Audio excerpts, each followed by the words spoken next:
Hello and welcome to another episode of Wedflics. I'm your host, Julia Braime, and the editor and founder of the top UK wedding blog for Northern couples, Brides Up North, and the editor of Unveiled magazine, the go-to bridal glossy. Today on the show, I'm very proud to welcome DJ Mark Green. Now, he's a guy who knows how to bring the party, but in a totally non-cheesy way. So if you're looking for someone who can take care of your wedding entertainment from start to finish and mix up a fantastic playlist, then he's your man. He's got loads of recommendations too for the perfect soundtrack to your big day. Let's meet him. Hi Mark, welcome to the show. Welcome to Wedflics. Good morning, how are you? I'm very well, thank you. Survived. We're in lockdown 2 as we are taping this program, and surviving it. I think we're what's the word? Veterans now, aren't we? Yeah, and it does definitely feel a lot different this time round with just it's I wouldn't say it's the norm, but I don't really feel a lot different to our little gap in between lockdown. It's still sort of the same stuff going on for me because it wasn't like I was going out raving every night or in the pub sort of all day anyway, unfortunately. But yeah. I couldn't agree more. Do you have children? 3.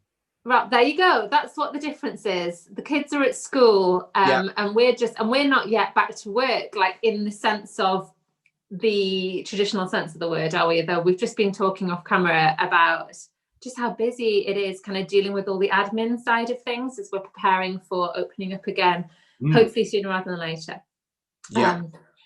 So everybody watching or listening along, this is DJ Mark Green, to give him his formal title. And he's a wedding and events DJ based in Yorkshire, although he travels far and wide with his craft. Mark, do you want to introduce yourself to us and your business? Tell us a little bit about it. Yeah, so hi, I'm DJ Mark Green, and I've been performing sort of commercially for around about 20 years now, or the best part of 20 years, although I don't know where all that time's gone. I've been all over the place, DJing all over Europe. In fact, you probably all over the world. Actually, I've been out of Europe on occasions. And yeah, what I've done over the years, I've gathered all those different experiences that I've picked up, sort of working in all these different places and performing to all these different peoples. And now I tend to focus my trade on weddings and corporate events and that sort of thing. Yeah, so how did it all begin then? Kind of, how did you get into it in the very first place? So from a really, really early age, I can always remember sort of being into music and that sort of thing. And I can remember my dad, when I was really little, he came home with one of these old a big silver box with a glass door and a turntable on the top. And I can just remember them going mad at me all the time for messing about and scratching on it, which you're not supposed to do with those sort of things. So I'd always sort of played with stuff and been into music. And then sort of as I got into my teens, that sort of grew a lot more. And my first experience of sort of being on dance floors and sort of really sort of engaging with music was actually just being out and about clubbing. And I was talking about it with some friends recently, and the amount of different places and clubs all over Europe that we used to go to. I don't know how we used to afford it, was what we were joking about, because we just used to go everywhere, and we'd be in with the fashions, with what was happening with the music, with the DJs and everything like that. And I probably hit a point at about the age of 17, 18, where I was seeing all this stuff going on, and I could hear DJs, I could hear DJ mixes and that sort of stuff. And I'd want to know, what did they do? How did they create that sound? What were they doing? How was that coming out? So there was straight away an interest in that to find out what was going on. And then there was the thing where you'd be on a dance floor a little bit later, so in my late teens, and you'd be at a club or something like that, and the DJ would play something next, and he'd be like, "Oh no, we don't want that next. We want this or this, and we want to go in this direction." So it was very much a case of me seeing something that I didn't quite like working sometimes. So it was like, right, I think I could do a better job at that, and then it sort of just grew from there, really. It's interesting because, Mark, how old are you? Do you mind me asking? I am 43. Yeah, okay. So I'm 38. Ooh, big disclosure there. But yeah, we definitely are children of the same era, because Yes. how on earth did we fit that social life in around all the other stuff that we were doing? I mean, goodness, those poor kids in lockdown now, I couldn't have coped at that age. But yeah, No, no. I know exactly what you mean. So much time kind of spent on dance floors, and it's when kind of like, for me, that magic, because I was smiling along when you were talking there, the magic is when you're kind of in a big club. And I was into all sorts of music, pop and R&B very heavily, but also, I appreciate a dance track. And you'd be in the nightclub, and there'd be some sort of song playing that you didn't love, and it's just when the DJ just drops like a teeny snippet of the song you Yes. loved just over the top, which And I still for do me that a was lot today. It's such a nice thing to do, to be able to sort of the track that you. I call it a little teaser. mm, So if you've got a track playing that's sort of very similar, and with the way music works, you can often sense what's going to sort of happen next with the right DJ in place, because a certain track in a certain key, or the tempo, the vibe yeah. of that track, you can feel what's going to flow next into it. So if you get something and just sort of tempt it in a little bit, and then take it away from them, and then bring it in a Yeah, bit later on, it's a good trick to play on a dance floor. so much fun. I used to love a bit of Freed from Desire by Gala, and then I Yes. loved it Yeah. when the football brought it back. I love that sort of thing. And then, and like, what was it? Lover, like Lover. Do, Yeah. do, do. Yeah. Probably Yeah. I'm singing Yeah. them. That one. I love it when they used to drop that in. Anyway, back to my Majestics days in Leeds. Back in the sort of late 90s, 2000s. But so who were your early influences then? Kind of, was it any DJ, or were they kind of big name DJs that you really respected?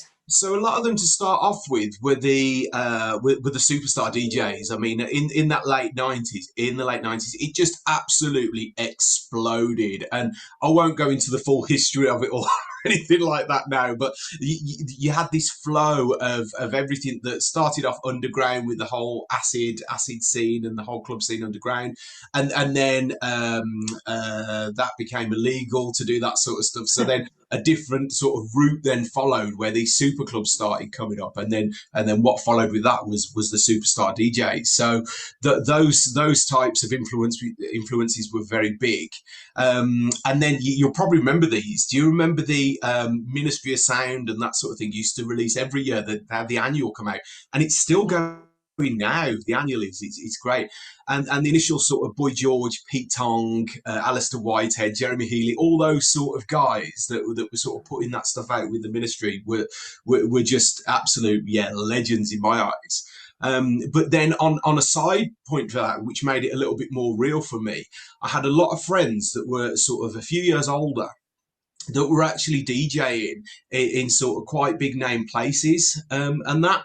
So I would sort of follow those around, sort of be with them on gigs, be handing out flyers and all that sort of stuff, just sort of being part of that crowd. And then that then progressed on to being able to sort of spend time behind the dance floor and just sort of see what was happening and how they were doing things, and how it was working. And you sort of see different tricks, and you associate those tricks with what you've just heard, what they've just done, and then you start trying stuff yourself.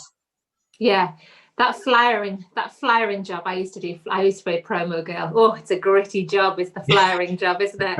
Yeah, you've But got to it get makes in you the feel great club. actually as well. It's sort of got quite a good. It gives you a good bounce to it. There's a bit of a sort of naughty side to it, and everything. And of course, you get in the club free and probably a few free drinks afterwards as well. So that's always good. Yeah, yeah, definitely. If you've not offloaded all your flyers, into a bin around the Yeah, corner.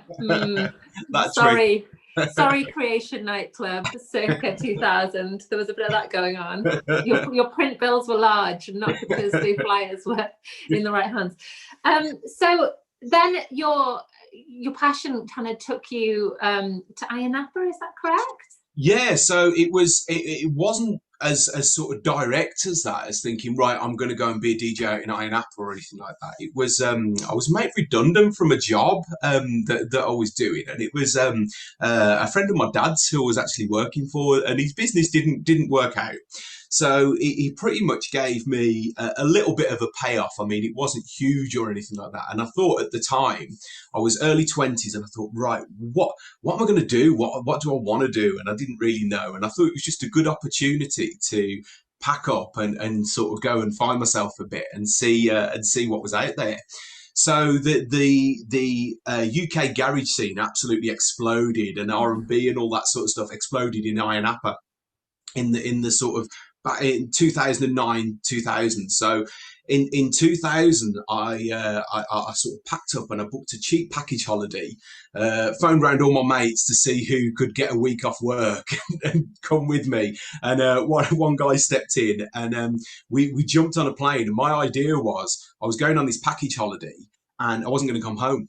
I was going to get a job and stay out there and do so. Got there and very quickly realised while I was out there that Cyprus at the time wasn't part of the EU. So you can't just go and work in somewhere like that. So you need to sort of get in and get visas and all that sort of stuff. So that added a little problem. And then I found another connection while I was out there. It was a guy who was one of the managers for Thomas Cook, or JMC as it was. Managed to get in with those guys within a few days, and got an interview and got a job with Thomas Cook in the hotels, in entertainment. So it was like, right, every box ticks. I've got somewhere to live. They gave me a moped, which wasn't a good idea. And you got your food, and I was entertaining in these hotels for everything from kids' entertainment right through to sort of joining in with stage shows and all the sort of the stage production and everything there. And that grounding, not just as a DJ, but as a person, with everything that you have to deal with in that environment, being away from home in a place like that, was just, it was the perfect schooling for what I do now, because it taught me so much. And then sort of moving on from that then ended up being, right, we can go to, I did a couple of years in Ayia Napa, then I can start hitting the Balearics and that sort of thing. And I did that for just over 4 years. But towards the end of it, what I actually realised, I didn't work for Thomas Cook for that long. It was a case of, right, I realise now, hang on, these DJs are getting paid this and working these hours, and I'm getting paid this and working 24 hours pretty much on it. So it was like a way up thing. And then I actually landed a residency in Ibiza. Wow, okay. In the bar in San Antonio Bay.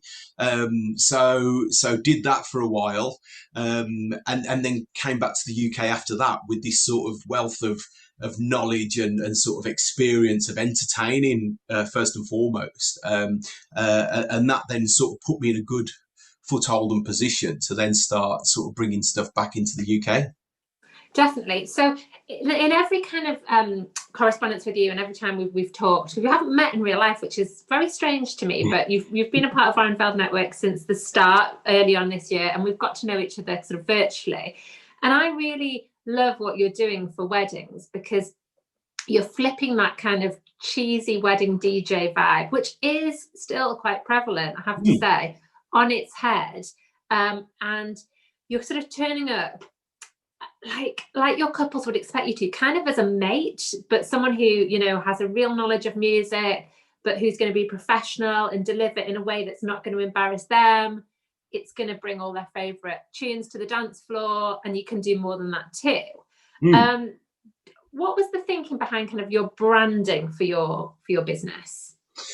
So it sort of evolved in the way it was, and the reason why I've sort of gone down this route that I have is simply because it's what I know, and it's where my experience is. So even you mentioned like the cheesier side of stuff. Because of my experience in the hotels and those sort of family places, I can pull on those experiences, and we can have a bit of that. Because of experience in the clubs, we can have a bit of that. With you mentioned the different musical genres and stuff like that, with R&B and pop and that sort of stuff, I can pull on all those different experiences and just sort of put it all together into something that people can sort of look at and say, right, we want this from our evening. We want maybe a little bit of cheese for half an hour when we've all had a few drinks. But then we want to flick a switch and we want to go into sort of dance tracks from the early noughties or something like that. Oh yeah. And it's sort of that's where it all comes from me. It's those different experiences over the years that I've had, that I can sort of package up and put together and then deliver it in a way that is right for couples and also their dance floor at their wedding. Yeah, I like the way it's you kind of respect the cheese, but it's not done in a cheesy way. It's kind of done in like a professional way, but you know, it's not going to be kind of snobby or too highbrow either. It's going to get everyone involved and keep the dance floor full, but you know that it's going to, you're thinking of the couple first and foremost. I think that's the way to think about it, not of kind of your preference. It's what they want, essentially, isn't it? Yeah, sure. So you call it a tailor-made DJ service for the couple's wedding day. So do you want to tell us a bit about how that begins? I mean, if a couple comes to you, and let's talk first just about the kind of the evening entertainment. Yeah. When they come to you, how do they work with you? How does it all begin? Okay, so sort of on first contact, it's a case of, for me, understanding and working with people just to see exactly who they are, sort of where they're from, what they're into, and what they like. Each couple's different, depending on sort of what they want from their big day. So when I look at how I'm putting stuff together for them, it'll be a case of some people might want to just give me a load of their music, a couple of hundred tracks or whatever it is that they've got on the list, and say, right, we love everything on here. We don't want you to move from it. We want you just to play that stuff. That's a great challenge, because you look at that list then and you can sort of put it together in a certain way that's then going to work on a dance floor. You can mix up those tracks to make them a little bit more interesting for people. So that's sort of one aspect that it can deliver on. And then, or the other one is they just literally want you just to read the floor, go with it for the night, and just give them a good party. So those are sort of two different ends of the spectrum. So once we've worked out sort of what it is they want from the evening, I can then start doing a little bit of prep, which is pretty much what all this is behind me. It's like a prep station for me to work on. Start doing a little bit of prep to make sure that I'm fully armed and I know exactly what I'm going into for the evening. It's then important to understand things like the venue that we're going to be working at. What size sound system do we need? How much lighting do we need? And all that comes sort of packaged up with what I do. So it's a case of putting these different options together for people to say, right, everything in the room's going to be white, and it's okay. Well, let's set a complete white setup then, or we go completely opposite and we have a complete black setup. How will the lighting work in the evening? How do you want it to work? So it's literally a case of sort of unraveling everything, understanding what they want from the flow of the evening, when things are going to happen, or when you think they're going to happen, because they never go on time at weddings, but understanding when things are going to happen, and just keeping in line with that and working with sort of other suppliers like the photographer, the venue, just to make sure that they can totally relax on the day. They can just turn up and they haven't got to think about, oh, where's Mark? When's the first dance starting? It just happens around them. Yeah, 100%. And am I right in thinking you mix everything? Yeah. That's cool. Yeah, I love that. It's always I like to put a lot of pressure on myself with certain things, and that's definitely one of them. So there's certain tracks and certain sort of techniques and skills where something will be faded and then come in strong. But yeah, the majority of the stuff I will use sort of different special DJ edits and stuff like that to put tracks together. And I'll even go as far, getting a bit technical with you now, I look at things like what musical key it's in, so that the musical keys flow, because it mixes so much better. So some of my tricks include stuff like that, with actually looking at it, not just playing some music, but as a proper musical flow for the evening. Yeah, I think quite a lot of people kind of might be lost by that, but people definitely hear it on the dance floor. If there's a big disparity, or it's kind of mashing together. I hate that mash. Yeah. It's so much nicer when, like we sort of talked about earlier, when you kind of drop the teaser and then bring it in properly. Yeah. And it's just that's what changes it from being kind of like an iPad playlist Mm, to being a professional DJ setup, and it's where the value lies for sure. yeah, 100%. yeah. And that reading the room thing, definitely. Mm. Yeah, Reading the room. it does. It just gives you a more natural flow, and like it's one of those things again that you don't really you don't notice it while it's happening necessarily. But if it goes wrong and it's not happening right, then that's when it's a bit ooh, You're like, what happened there. But you can work a crowd with it as well. You can actually take people from say a certain key and a certain vibe and bring it up to a point, then sort of take it back down, and you can work the whole evening based on that sort of flow, which is great to do. yeah, that's super cool. I love that. So do you still get, you will still get this, like half cut people rocking up to the DJ booth and asking for requests? How do you handle that? Yeah, there's a couple of ways you can, and yes, all the time. It's sort of constant. I mean, I am, by the way, I am a is real that you? sinner. Yeah, always me, like really drunk, offering the DJ a pint, like, oh, you get you a pint if you'll play this. Like I'm that person at the party. So sorry. It's all right. No, it can sort of go two ways with it. I mean, for starters, sort of for a lot of wedding these days, couples will ask. They don't want any requests on the night, so you have to sort of just be polite and turn them down, and almost a bit jokey and jovial with them to say, yeah, that it's not going to happen. But I really like requests. I think requests are it's almost like if the dance floor are my customers are telling me what they want. Let's give it to them and keep feeding them with that. And once you get a couple of requests in, I normally find that if somebody asks for a certain track, I'll know, again, pulling back on different experiences, that a certain track might be a 90s dance track, let's say, and a track that if you like that track, you're going to like this track, and then that track, and then that track, and you get that flow. And then somebody might come up and ask for some 70s disco, and then it's like, right, I know if they're asking for that track, they'll like this track and that track, and you end up going off in all completely different directions. So it just sort of adds to the night, and it's almost like a little pointer in the evening that sort of says to me, right, okay, this is what they want next.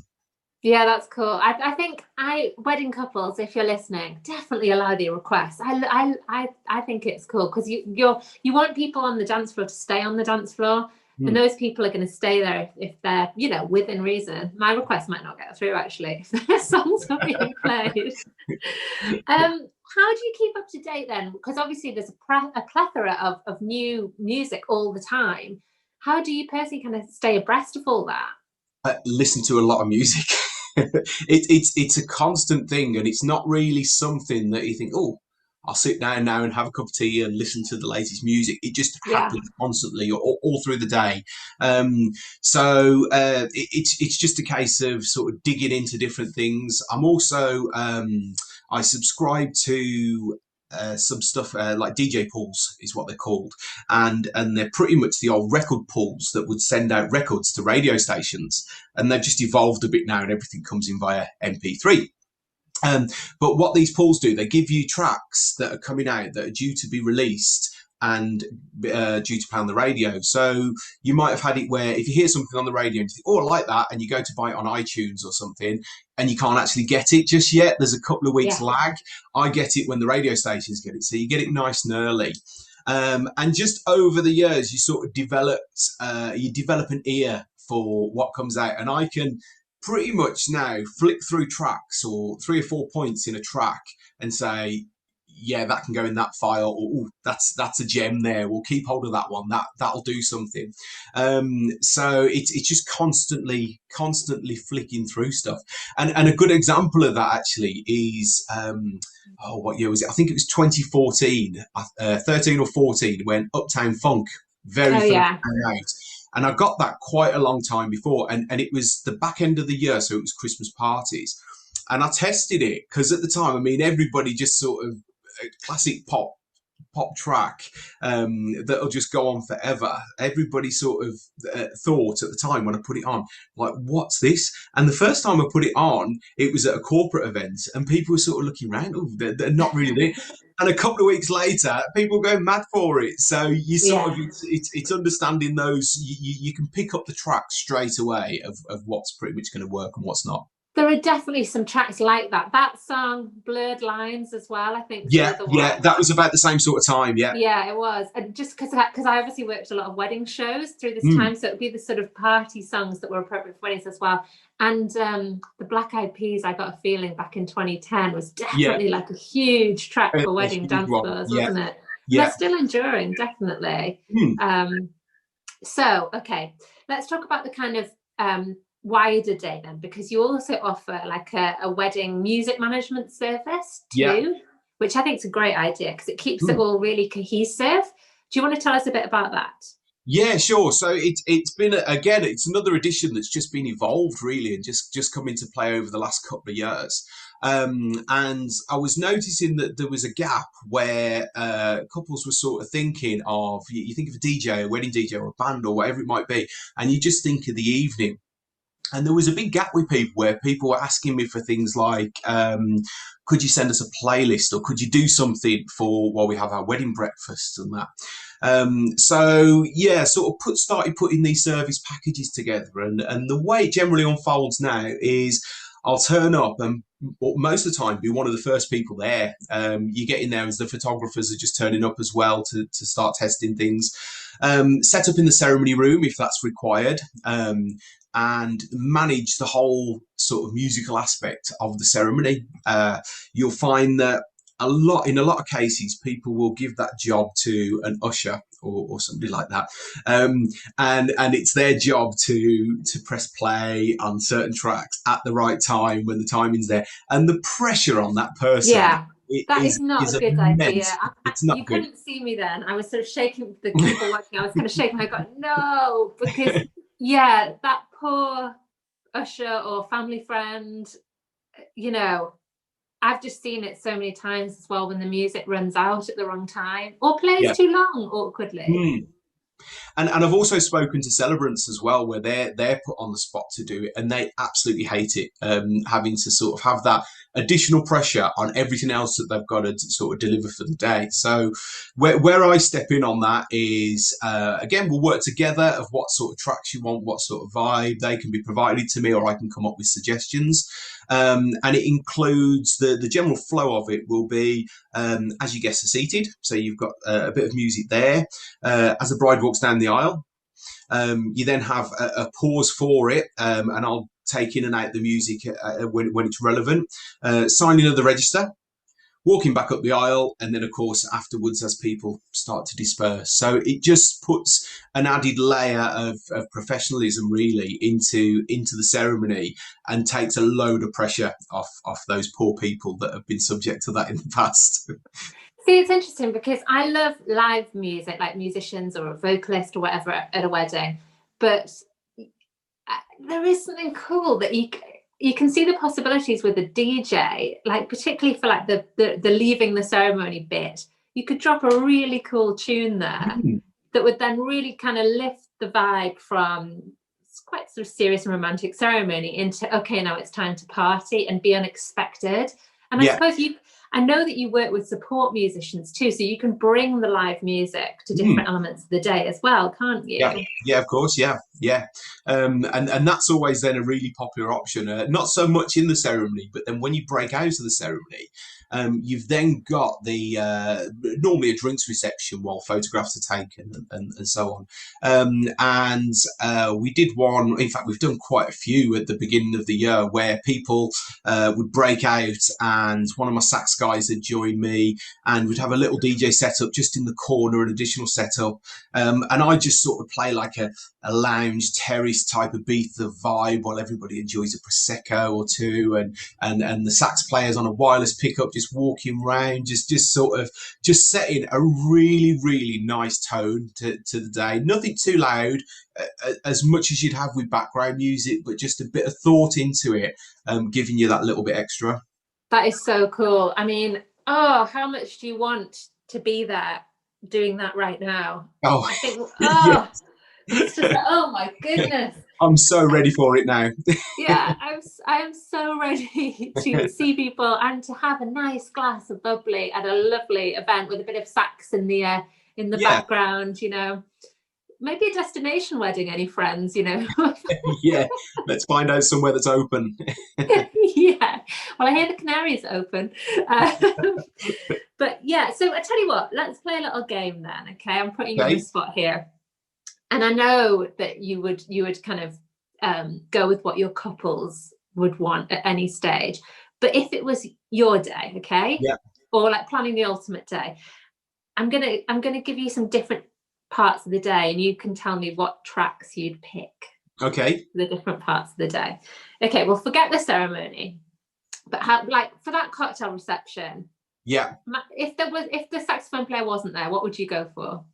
So I'd probably still put something in along in the lines of sax as well. And there's a track that always gets requested whenever you bring sax into it, and it's a track called Jubel. Oh yes. We can pop a link in somewhere to it afterwards, and it's one of those that is hairs on your arm stand up. It's just such a nice vibe and brings things up in the right sort of way. So definitely along that sort of vibe. I've spent a lot of time on terraces in sunnier climates, so yeah, that would be really nice to sort of just create that sort of feeling and that vibe again. Yeah, yeah, I love that. And what about then for the wedding breakfast when the couple walk into the room for the first time? Oh, when they walk in. Oh, so a big one. Yeah. For me, I don't know No, I what. am putting you on the spot. I'm sorry. You really have, yeah, with that one. Uh, I mean, it's something along the lines in a sort of semi-cheesy way. You mentioned it earlier on, the Black Eyed Peas. I got a feeling that sort of that intro is quite hard hitting for stuff like that. So yeah, maybe something poppy along those lines. Nothing too serious. Yeah, I think so. I think that is like prime time for a bit of pop cheese, and even something like a bit of signed, sealed, delivered, or something like that, Yeah, to kind of bring them into the room. That's actually a really popular one. Fun. Walking that back out, good one. Back up the aisle. That's Oh right, okay, yeah, cool. And then obviously the first dance is going to be quite personal, so let's sort of bypass that and let's go for a dance floor filler, but you're not allowed to have the Black Eyed Peas. Who can't have Black Eyed Peas? No, we won't do that one. Okay, so a floor filler for me, personally, again, would be I'd probably stick down the housey sort of route, and I think I'd go for something like Back to Love from the Brand New Heavies. The Graham Park did a remix of it, and it's the whole sort of piano vibe and everything, and really happy and lovey, and have a good sing song and throw your arms around your mates and that sort of stuff. So yeah, maybe something along those lines.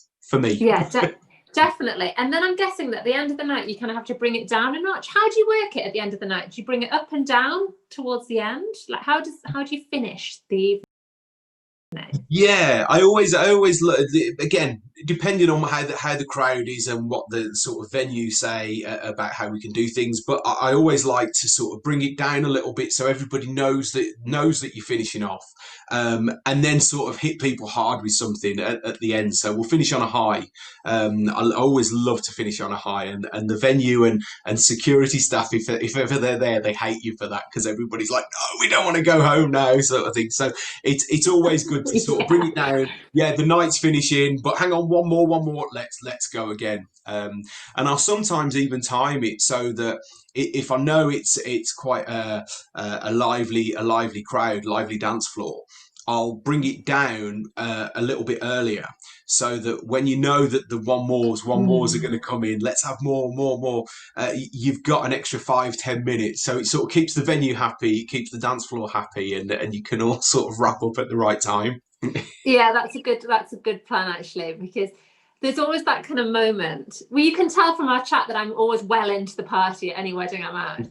There's always that moment where you kind of finding your shoes under the table where you left them, and then you have to run back to the dance floor because there's like the final song where you're all going to be like hugging and jumping around and that sort of thing. I'm proud to say that at my own wedding, I was there last on the dance floor as well, because you've got to enjoy your own wedding day. It doesn't matter about your dress or your veil or whatever. You've got to kind of just enjoy the party by that point for sure. Exactly. And tracks Yeah, towards the end as well will always be worked with the client. So there might be something that people that means a lot to their friends, and it's always a good thing to do if you've back to the requests. If you've had loads of requests for a certain track. And you pretend to be that DJ. No, I'm not playing that. Oh, I'll play it next. I'll play it. yeah, No, I'm yeah, not yeah. playing that. And then you hit them with it at the end of the night. It's sort of like they won. They got there in the end. They did it. So yeah, good way to finish. Yeah, that's quite fun. Me and my friends absolutely love the song "Last Dance" by Donna Summer, and it's Yeah. not just the girls; it's the boys as well. Because it was a cheesy track that a club on a ski trip where we all kind of met each other. They used to finish off the night with that song, so it's become a bit of an icon. So I think we had that at our wedding as one of the last songs, and Those are the gems. yeah, it's ones that kind of are a bit awful but mean a lot. I think are Yeah. great. So we'll finish off as well now. We'll finish on a high. So Mark, where can everybody find you if they want to chat to you about their wedding entertainment? So I'm all over social media. Probably the easiest thing to do is just pop DJ Mark Green into Google. It's as Yeah, simple as that. There's lots of links on there. My website's there. I'm on all the main social media channels, so that there's plenty of stuff sort of out there. So yeah, DJ Mark Green into Google. Give me a call. what's your Instagram handle then, Mark? And I'll pop it here. At DJMG UK. It is. And what about your web address? And I'll pop it here as well. DJMarkGreen.co.uk. Perfect. Perfectly done. Expertly done. Like a true entertainer. Well, thank you so much, Mark. It's been amazing chatting to you today. And you've made me want to party. So back to lockdown reality now for me. Back to work. Yes, indeed. Thank you so much. Thank you very much.